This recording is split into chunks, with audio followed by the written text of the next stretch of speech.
Dasma që nuk duhej që ndodhte, era e qirinjve dhe e luleve të bardha mbushte sallën luksoze të restorantit në periferi të qytetit.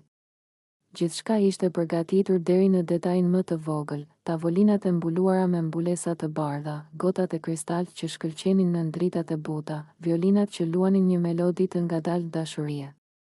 Ishte dita e martesës së Elirës, një grua 38 vjeçare, elegante, e lodhur nga jeta, por e vendosur të niste një kapitull të ri. Në qendër të sallës, Elira qëndronte me fustan nusërie e buzëqeshur, por me sy që tradhtonin një ankth të pashpjegueshëm.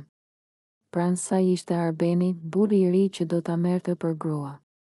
I pjekur, i sigurt në vetvete, me kostum të zi dhe buzëqeshje të qetë, një burr që për sytë të tjerëve duke ideal, por në një cep të errët të sallës, një djalë 15 vjeçar po i shikonte të gjitha me zemër që i rritë fort, Andi. Djali i Elirës, ai nuk kishte veshur kostum. Vetëm një këmishë të errët dhe xhinse. Nuk donte të dukej pjesë e kësaj feste. Nuk donte të ishte aty. Çdo hap që kishte bërë drejt restorantit kishte qenë si një tradhti ndaj vetes, sepse Andi e dinte diçka që askush tjetër nuk e dinte, diçka që mund ta shkatëronte gjithçka, një nënë që donte të harrojë e shkuara. Elira kishte kaluar shumë. Martesa e parë kishte qenë një ferr i heshtur. Baba i Andit ishte zhdukur nga jeta e tyre kur djali ishte vetëm 6 vjeç, duke lënë pas borxhe, dhunë verbale dhe një shtëpi të ftohtë. Elira kishte punuar ditë e natë për të arritur djalin, duke sakrifikuar rinin, ëndrat, madje edhe veten. Kur u njoh me Arbenin 2 vite më parë, ajo kishte menduar se fati më në fund i kishte buzëqeshur. Ai ishte i sjellshëm, i kujdesshëm, i duruar. I kishte folur bukur Andit, i kishte sjell dhurata, i kishte premtuar se do të ishte gjithmonë aty për të dy, ai do të jetë një baba i dytë për ty, i kishte thënë Elira një natë, me lot gëzimi në sy. Andi nuk kishte folur. Vetëm kishte tundur kokën, por diçka tek Arbeni nuk i kishte pëlqyer kurrë.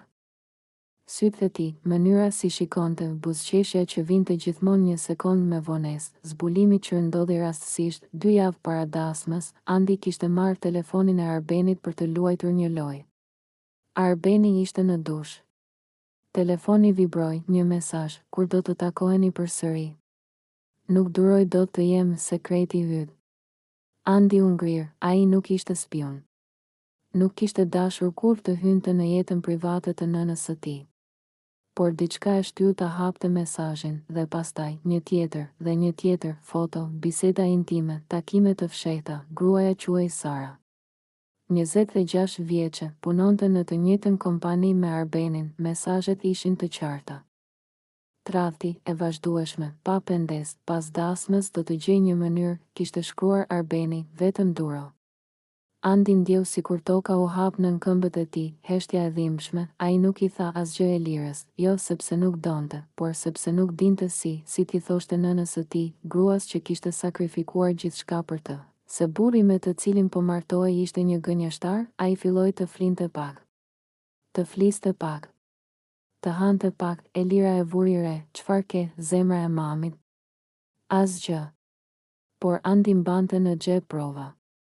Screenshote, mesazhe, foto, dhe çdo ditë që kalonte, dasma afrohej, dita e dasmës, tani, teksa violinat ndalonin dhe oficianti merrte fjalën.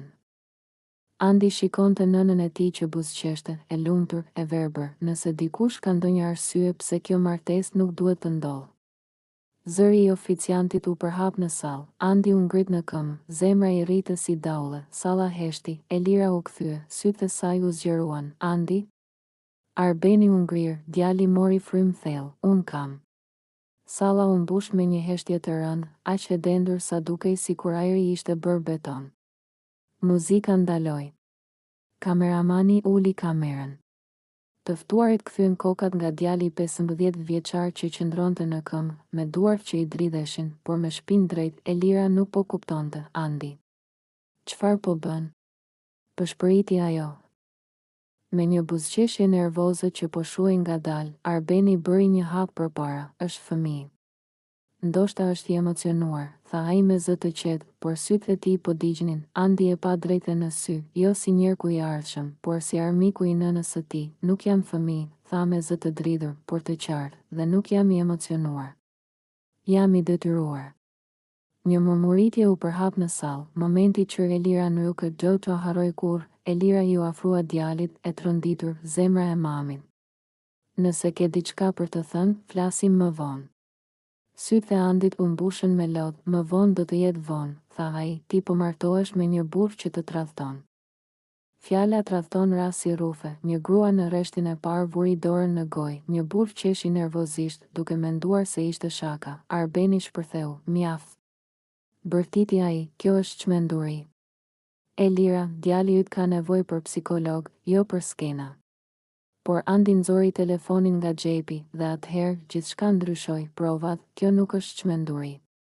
Ai u afrua te tavolina e ceremonisë dhe e lidhi telefonin me ekranin e madh që ishte përgatitur për fotot e çiftit. Në ekran u shfaq një bisedë, Arben, pas dasmës do të jemi më të lirë. Sara, po martohesh me një grua tjetër dhe flet për liri? Arben, është vetëm formale. Ti je ajo që dua. Një zë I mbytur u dëgjua nga turma. Elira u kap pas karriges, jo. Përshpëriti ajo, fotot pasuan njëra tjetrën. Arbeni me një vajzë të re. Përqafime. Dhoma hoteli. Data.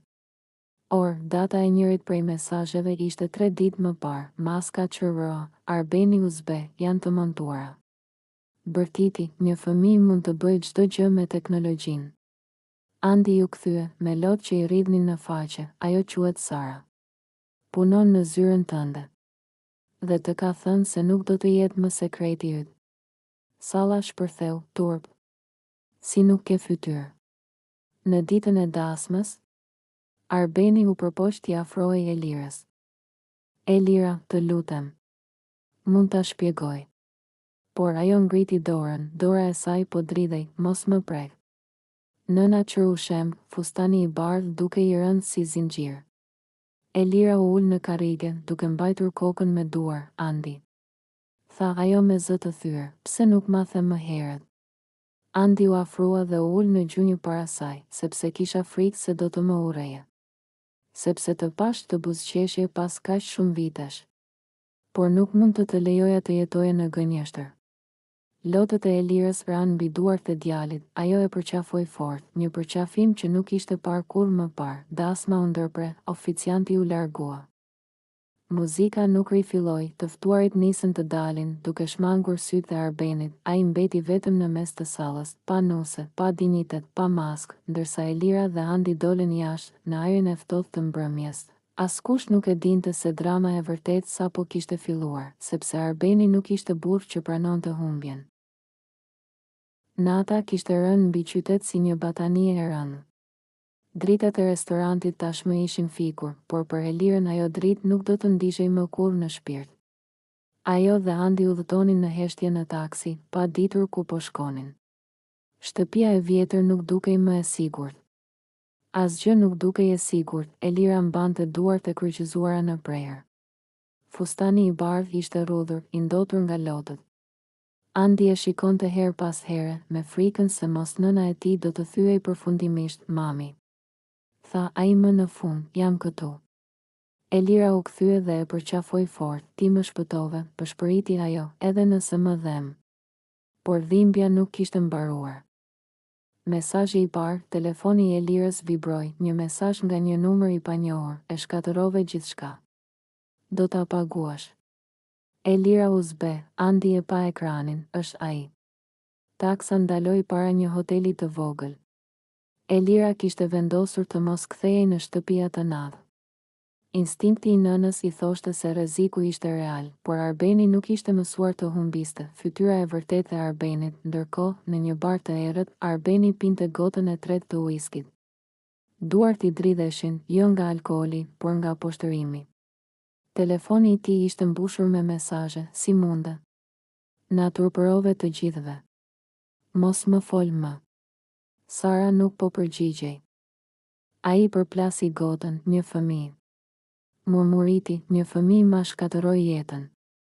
Por në mendjen e tij, faji nuk ishte I tij, ishin ata, Elira, dhe djali I saj. Kërcënimi, në orën 02:17 të mëngjesit, telefoni I Andit vibroi, mesazh në Instagram, nga një profil bosh, thuaj mamit tënd të më telefonoj.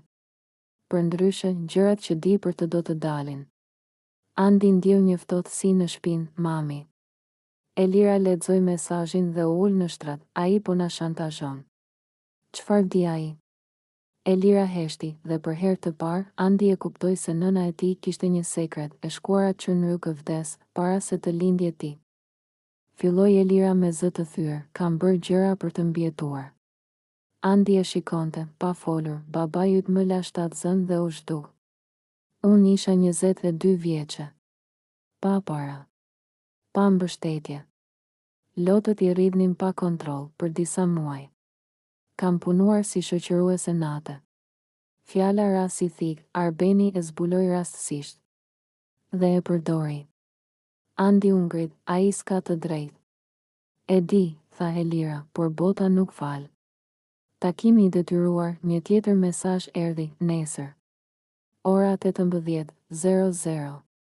Parkingu I vjetër pranë lumit. Vetëm ti, Elira e mbylli telefonin, do të shkoj.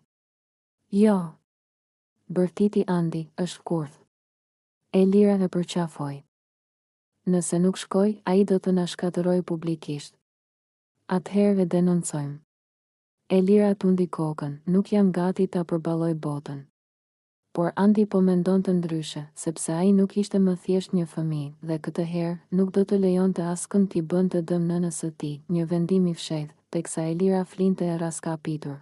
Andi ndezi telefonin e saj dhe I dërgoi vetes të gjitha mesazhet kërcënuese, pastaj kërkoi një numër, një avokat, një I njohur I mësueses së tij, dhe për herë të parë, ai buzëqeshi lehtë, sepse hakmarrja e vërtet nuk ishte dhuna.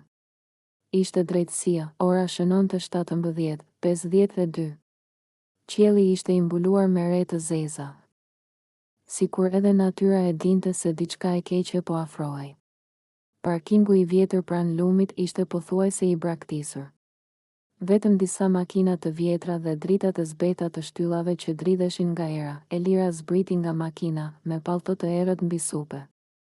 Zemra I rrite fort, por fytyra I ishte bërë fort. Ajo kishte ardhur vetëm, të paktën kështu mendonte Arbeni, në anën tjetër të parkingut, pas një muri të betonit të thyer, Andi po fshihej. Telefoni I tij ishte në xhep, me regjistrimin aktiv. Avokati I kishte thënë qartë, lëre të flas. Sa më shumë, aq më mirë. Ardhja e Arbenit, një makinë e zezë u ndal me një frenim të fortë. Arbeni zbriti, pa kostum këtë herë. Me xhup lëkure, sy të skuqur dhe fytyrë të ashpër. Ai nuk ishte më burri elegant I dasmës. Ishte dikush tjetër, u bërë e guximshme, tha ai me përbuzje, të vish vetëm. Thuaje çfarë do, u përgjigj Elira, dhe lëre djalin tim jashtë kësaj. Arbeni qeshi, djali yt e nisi. Shantazhi, ai nxori telefonin dhe I tregoi disa foto të vjetra. Këto do të jenë në çdo portal nesër, tha ai, nëse nuk bën atë që të them. Çfarë? Do të dalësh publikisht dhe do të thuash që gjithçka në dasmë ishte gënjeshtër e djalit. Që ai ka probleme mendore. Elira u drodh, kur? Atëherë përgatitu. Fytyra e vërtet, ti nuk më deshe kur, shpërtheu Elira, më përdore sepse isha e dobët. Arbeni ju afrua rrezikshëm, të dhash një jetë të re. Jo, tha ajo me zë të fortë, ti doje kontroll. Ai ngriti dorën, Andi u ngrit nga vendi I tij, mos e prek. Zëri I tij u shtoi në parking, zbulimi, Arbeni u kthye I shokuar, ti? Çdo fjalë që theu regjistrua, tha Andi, shantazh. Kërcënim. Pranim tradhtie. Arbeni u përpoq t'i afrohej, je I mitur. S'ke ide çfarë po bën. E di saktësisht, u përgjigj Andi. Po mbroj maman time. Në atë moment, dritat blu u ndezën, policia, 2 makina policie u ndalën në hyrje të parkingut. Oficerët zbritën shpejt, Arbeni u zbe, çfarë është kjo? Elira nxori telefonin, denoncim për shantazh dhe kërcënim. Andi I tregoi regjistrimin njërit prej policëve. Arbeni u përpoq të ikte, por ishte vonë, duart I u vun prangat, pasojat, ndërsa e largonin, Arbeni bërtiti, do të më kujtohesh. Elira u rrëzua në gjunjë, duke qarë, Andi vrapoi drejt saj dhe e përqafoi fort, mbaroi, mami. Jo, tha ajo mes lotësh, tani fillon shërimi. Një e vërtet që duhet thënë. Ndërsa policia largohej, Elira e dinte se sekretet e saj nuk mund të fshiheshin më përgjithmonë. Do t'i tregoj gjithçka, tha ajo, edhe nëse më gjykojnë. Andi e shikoi, unë do jem gjithmonë me ty, në distancë, lumi rrithë i qetë, por stuhia e vërtet ishte ende përpara, dita e gjykimit publik kishte ardhur. Nuk ishte një sallë gjyqi normale, por qyteti ishte bërë arena e lajmeve. Fotografët, gazetarët dhe njerëzit kureshtar kishin mbushur rrugët. Çdo telefon ishte ndezur. Çdo ekran po transmetonte historinë e Elirës dhe Arbenit. Elira, e veshur me një kostum të thjeshtë, që reflektonte forcën dhe dinjitetin e saj, ecën nga makina drejt vendit ku do të jepte intervistën. Andi ishte pranë saj, më i rritur se mosha e tij, më i qetë, më i vendosur. Gjykimi publik, gazetarët e rrethuan. Zonja Elira, çfarë ndodhi me Arbenin? Pyeti një reporter. Elira mori frym thellë. Çfarë ndodhi është e thjeshtë. Ai nuk ishte njeriu që unë mendova. Ai më tradhtoi. Ai më kërcënoi. Dhe ai nuk ka të drejtë të më gjykojë. Lotët i rridhnin, por zëri i saj nuk dridhej. Andi nxori telefonin dhe tregoi disa mesazhe të fundit, dhe unë nuk do të lejoj që askush të bëjë dëm nënës sime, apo të shpërndaj gënjeshtra për të. Turma shpërtheu në duar trokitje, fotografët kapnin çdo moment, ndërmarrja e hakut. Arbeni, i ulur në makinë të policisë, shikonte nga dritarja. Fytyra e tij ishte e kuqe nga turpi dhe mlefi. Ai e kuptoi se nuk kishte rrugë kthimi. Publiku e kishte dënuar pa gjykim, por gjykimi real kishte ndodhur brenda tij. Ai kishte humbur çdo kontroll mbi jetën e Elirës dhe mbi reputacionin e tij. Është fundi im, murmuriti ai, fillimi i ri. Elira u kthye në shtëpi, ku Andi e priste me një çaj të ngrohtë. Për herë të parë pas shumë muajsh, ajo ndjeu paqe. Faleminderit që më shpëtove, zemra ime. Tha ajo, jo vetëm të shpëtova ty, tha Andi me buzëqeshje, shpëtova edhe të ardhmen tonë. Ata u ulën pranë dritares, duke shikuar diellin që lindte mbi qytet. Lumi rrithej i qetë, siç kishte bërë gjithmonë, duke fshehur sekrete, por duke premtuar një fillim të ri. Mesazhi final, Elira e dinte se nuk mund të harrojë gjithçka që kishte ndodhur. Por ajo kishte mësuar një të vërtetë të madhe. Guximi dhe ndershmëria ishin më të forta se çdo gënjeshtër dhe tradhti. Andi e kishte mësuar gjithashtu se mosha nuk përcakton fuqinë e drejtësisë. Një fëmijë i drejtë dhe i vendosur mund të ndryshojë fatin e të rriturve, dhe kështu, ndërsa qyteti kthehej në rutinën e tij, ata të dy nisën një kapitull të ri, të lirë, të sinqertë dhe të pathyeshëm së bashku.